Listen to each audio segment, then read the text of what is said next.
This is Erin Hostel with Rhinebeck School of Music, and in this lesson we're going to take a basic A minor pentatonic shape, and we're going to talk about this exercise that everybody learns on guitar. One of the most cliche ones. You hear it all the time in music, and you see it all the time in solos, and it's something every guitar player practices in the beginning. And I'm going to show you how just playing it in different rhythms totally changes up the phrasing, right?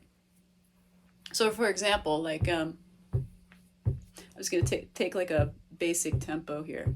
So 1, 2, 3, 4 is my tempo. And I'm just going to do eighth notes to start, right? So 1 and 2 and 3 and 4 and 1 and 2 and 3 and 4 and 1 and 2 and 3 and 4 and 1 and 2 and 3 and 4 and go back. 1 and 2 and 3 and 4 and 1 and 2 and 4 and 1 and 2 and 3 and 4 and 1 and 2 and 3 and 4 and, right? So those are eighth notes. At the same tempo, what if I did triplets? Da da da da da da. 1 2 3 1 2 3. 1 2 3 1 2 3 1 2 3 1 2 3 1 2 3 1 2 3 1 2 3.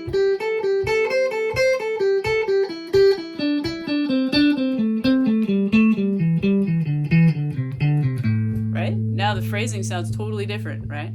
And then what if I did this in sixteenths? 1E and a 2E and a 3E and a 4E and a 1E and a 2E and a 3E and a 4E and a...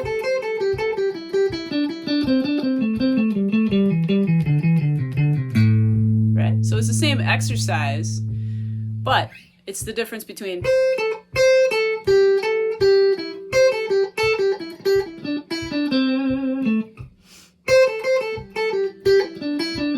Right? So it becomes like a totally different phrase when you change it up rhythmically, right?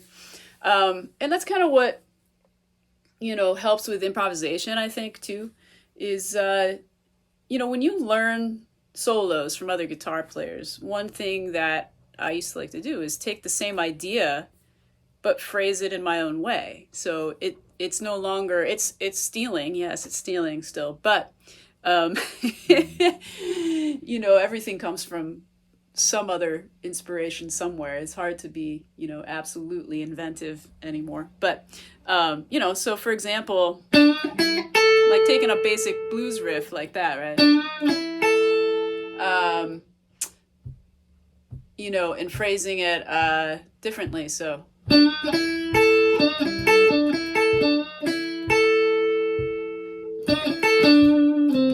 Right? So I just phrase that with different rhythms or something like.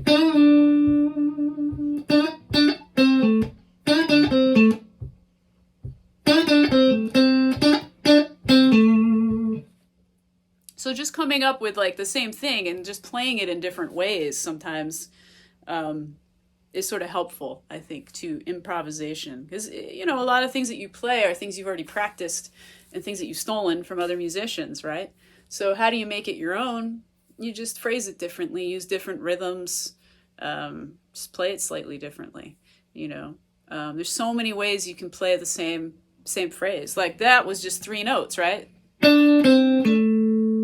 So how many different ways to Sunday can you play those 3 notes, right?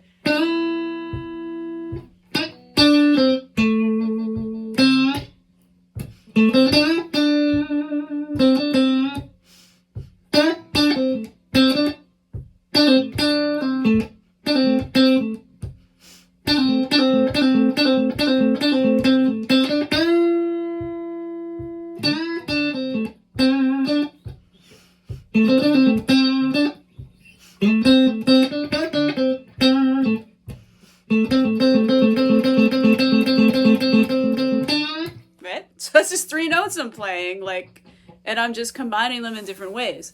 So a lot of times I feel like people feel like when they solo, they need to play these like crazy sweeping, things all over the neck, and it has to be complicated and it has to be a lot of notes.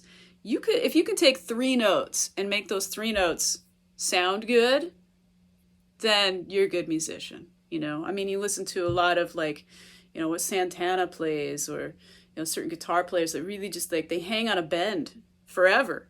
David Gilmour, people who just like, they could just take one note and just let that sing and just let that ride for a while, right? And then build on that and keep repeating it in different ways, right? And, it can be that simple. Just taking 3 notes in a scale and just combining it rhythmically in a different way.